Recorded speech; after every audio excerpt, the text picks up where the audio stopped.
Sabar. Kau tahu tak, tadi aku daripada pejabat. Lepas tu, aku tengok semua dia berubah. Apa yang berubah? Cat berubah. Lepas tu ada aircon. Dan semua dia berubah. Cantik. Oh, bestnya. Nak pergi jugalah nanti. Dia Luffy? Apa tu?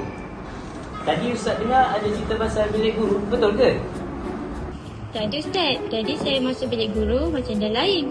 Apa yang Ustaz buat? Oh, bilik guru tu. Bilik guru tu sebenarnya kita dapat bantuan daripada Yang Amat Berhormat Menteri Besar Johor, Datuk Hafiz bin Ghazi. Sebanyak bantuan bilik guru RM5,000. Jadi, dengan bantuan bilik guru tu, kita ada buat macam-macam. Contohnya macam partition, macam cat baru, bilik guru besar yang kita renovate, langsir, floated wall dan banyak lagi yang kita buat. Mengenai bilik guru, kita mengutamakan keselesaan kepada guru-guru serta untuk kebaikan para pelajar.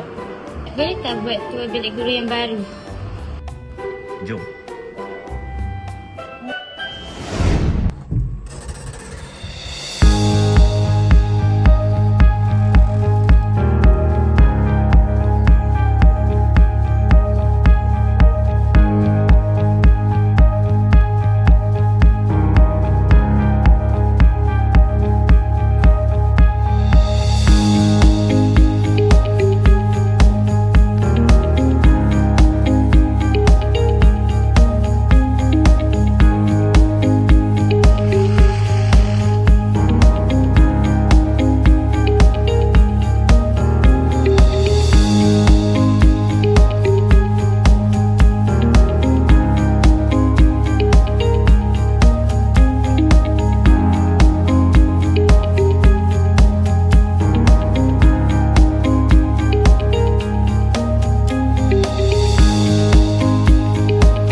Warga Sekolah Agama Seri Yongping mengucapkan terima kasih kepada Yang Amat Berhormat Datuk Hafiz bin Ghazi, Menteri Besar Johor, Yang Berhormat Pengerusi Jawatan Kepala Al-Ikhwan Agama Islam Negeri Johor, YB Exco Muhammad Farid bin Khalid, atas keprihatinan dan sumbangan bilik guru Sekolah Agama Negeri Johor.